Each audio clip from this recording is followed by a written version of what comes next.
Hi బంగారామ్స్, పాలకూర కోసుకుందామా? పదండి పదండి. మేడ మీద కవర్లో వేశానండి పాలకూర విత్తనాలు.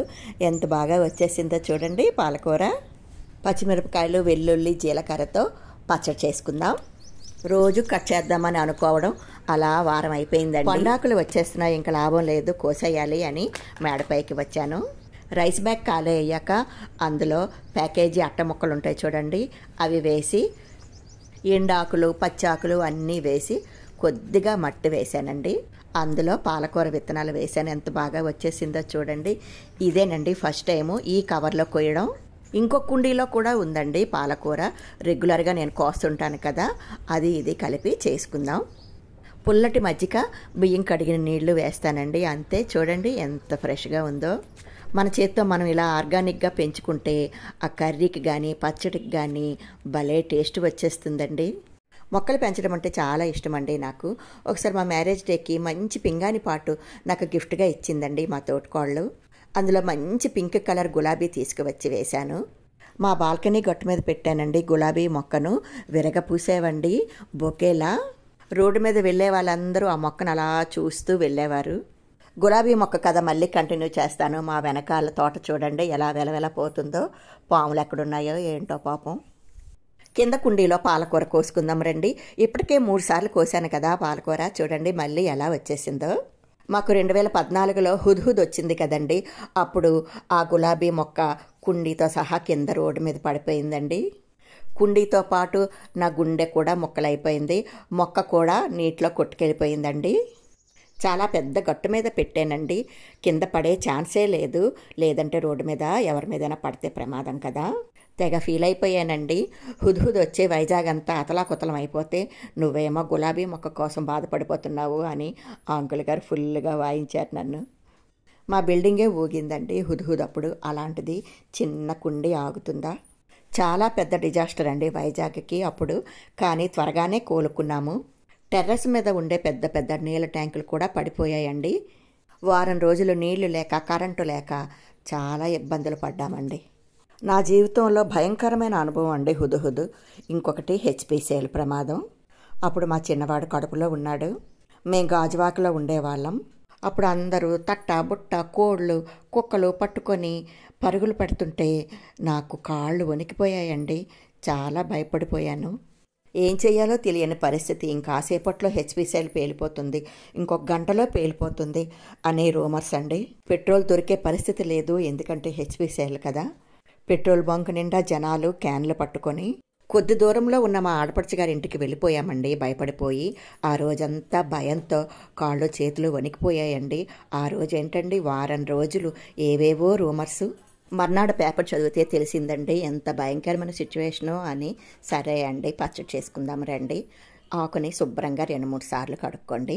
10 పచ్చిమిరపకాయలు, కొద్దిగా చింతపండు, 10-12 వెల్లుల్లి రెబ్బలు. పచ్చిమిరపకాయలు, వెల్లుల్లిపాయలు కాస్త ఎక్కువగానే వేసుకోవాలండి, అప్పుడే పచ్చడి టేస్ట్గా ఉంటుంది. పాలకూరను సన్నగా కట్ చేసుకోవాలి. ఆకు కట్ చేసే లోపల ఇంకొక భయంకరమైన దుర్ఘటన, అసలుది మర్చిపోయానండి, అది చెప్తాను. ప్రపంచమంతా ఫేస్ చేసిన కరోనా అండి. నా జీవితంలో 3 భయంకరమైన దుర్ఘటనలు అండి.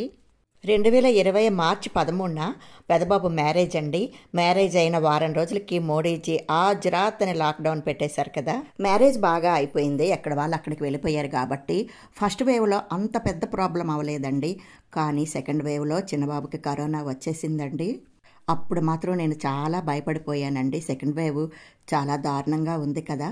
కానీ కరోనా నుండి గట్టెక్కిపోయామండి. ఎందుకంటే సడన్గా మా పెదబాబు వచ్చి నాకు అంకుల్ గారికి వ్యాక్సిన్ వేయించేశాడండి. అందువల్ల మా ఇద్దరికి రాలేదు. చిన్నబాబుకి వచ్చినా వాడు యంగ్ కాబట్టి తట్టుకున్నాడు. కానీ చిన్నబాబు అలా రూమ్లో ఉండిపోవడంతో వాడికి ఎలా ఉందో ఏమవుతుందో అని బాధతో భయంతో నరక యాతన అనుభవించానండి. వాడు మాత్రం చక్కగా నచ్చింది తింటూ హ్యాపీగా సినిమాలు చూస్తూ ఎంజాయ్ చేశాడు. అప్పుడు మేము వేసుకున్న వ్యాక్సిన్ అంత బాగా పనిచేస్తుందని మాకు తెలియదు. సెకండ్ వేవ్లో ఇంట్లో ఒక్కరికి వస్తే కరోనా ఇంట్లో అందరికీ వచ్చేసింది కదండి. అందుకే చాలా చాలా భయపడిపోయానండి. కరోనా, హుద్హుద్, హెచ్పిసిఎల్ దుర్ఘటన, ఈ 3 నా జీవితంలో అత్యంత భయంకరమైన అనుభవాలండి.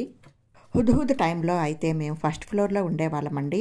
సెకండ్ ఫ్లోర్లో ఉండేవాళ్ళు ఊరికి వెళ్ళారు. వాళ్ళ డోర్లు కొట్టుకొని కింద రోడ్డు మీద పడిపోయాయండి. అంత దారుణంగా వచ్చింది హుద్హుద్. కానీ ఒక్కరోజే అండి. కానీ దాని ఇంపాక్ట్ మాత్రం నెల రోజుల పైనే పడింది. హెచ్పిసిఎల్ దుర్ఘటన అయితే నేను బాల్కనీలో నుండి చూస్తున్నానండి.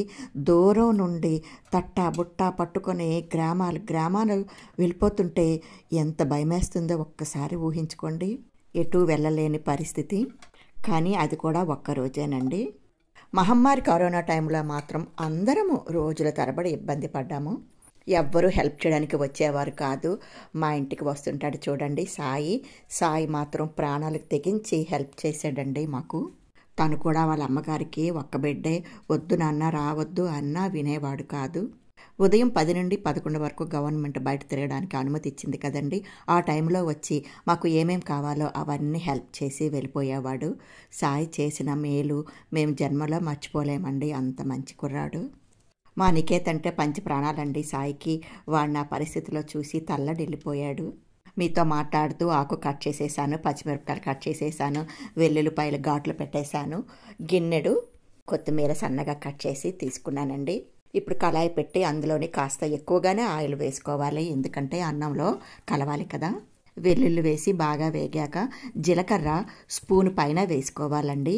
ఏ పచ్చడికైనా జీలకర్ర వెల్లుల్లి టేస్ట్ని తెప్పిస్తుంది. వెల్లుల్లి జీలకర్ర వేగాక పచ్చిమిరపకాయలు వేసి బాగా దోరగా వేపుకోవాలండి. ఏంటి ఆంటీ గారు ఈరోజు అన్ని దుర్ఘటనలే చెప్తున్నారు అని అనుకుంటున్నారా? జీవితం అంటే అంతే కదండి. అన్నీ మనం స్వీకరించాలి సమానంగా. కానీ ఆ సంఘటనని తలుచుకుంటుంటే భయంగా బాధగా ఉంటుంది అంతే. జీవితంలో మనకి ఎవరైనా హెల్ప్ చేస్తే అది కష్టకాలంలో మనం ఎప్పుడూ వాళ్ళని మర్చిపోకూడదండి. విశ్వాసంగా ఉండాలి వాళ్ళ పట్ల మనం ఎప్పుడు. పోపు దోరగా వేగాక పాలకూరను వేసి నీరంతా ఎగిరిపోయే వరకు బాగా కలుపుకోవాలండి. ఆకు చూడండి నవనవలాడుతూ ఎంత బాగుందో, ఎంత ఫ్రెష్గా ఉందో కదా. ఇందాక సాయి గురించి చెప్పాను కదా. సాయి నాకు దేవుడిచ్చిన కొడుకండి. నాకు 2 కొడుకులు కాదు 3. నా 2 పిల్లలతో సమానంగా సాయిని చూస్తాను. మా పిల్లలకు ఏది కొన్నా అది సాయికి కూడా కొంటానండి. సాయి వాళ్ళ అమ్మగారు కూడా అంతేనండి. సాయితో సమానంగా మా చిన్నోడిని చూసుకుంటారు. సృష్టిలో తీయనది అమూల్యమైనది ఫ్రెండ్షిప్పే కదండి.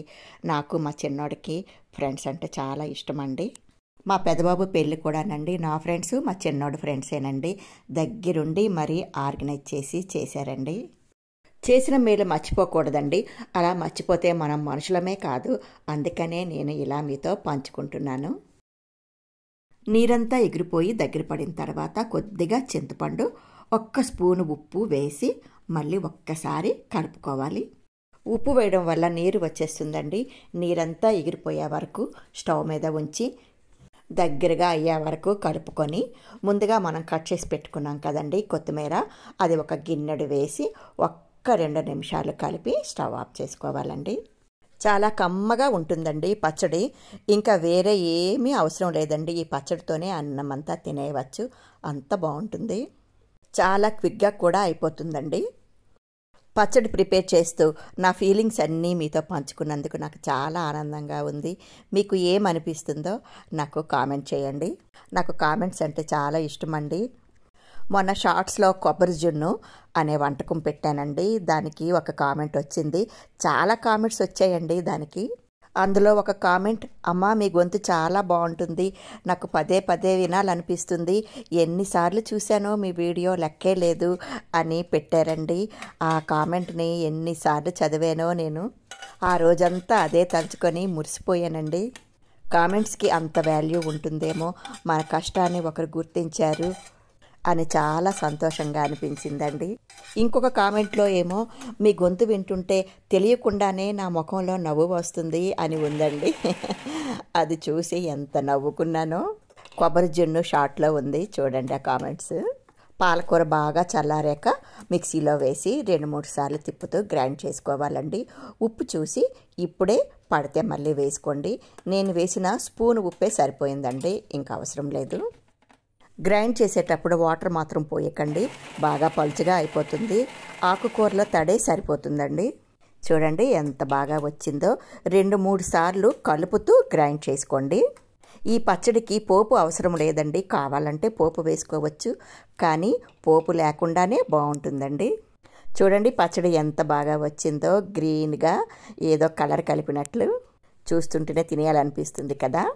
మరెందుకు ఆలస్యం, తినేద్దాం పదండి. పోపులో మనం ఆయిల్ ఎక్కువగానే వేసాం కాబట్టి అన్నం తినేటప్పుడు నెయ్యి కానీ నూనె కానీ వేసుకొని అవసరం లేదండి, పచ్చడే సరిపోతుంది. ఈరోజు కాలీఫ్లవర్ కూర చేశానండి. కాలీఫ్లవర్ కూర ఈ పచ్చడి లాగించేద్దాం పదండి. ప్రామిస్ అండి, ఒక్క ముద్ద తినే దగ్గర 2 ముద్దలు తింటారండి ఈ పచ్చడితో. నిజంగా అంత టేస్టీగా ఉంటుంది.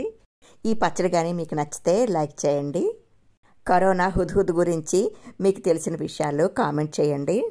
ఇంకా నా జీవితంలో జరిగిన మంచి మంచి విషయాలన్నీ మీతో పంచుకుంటానండి. బాయ్ బంగారామ్స్.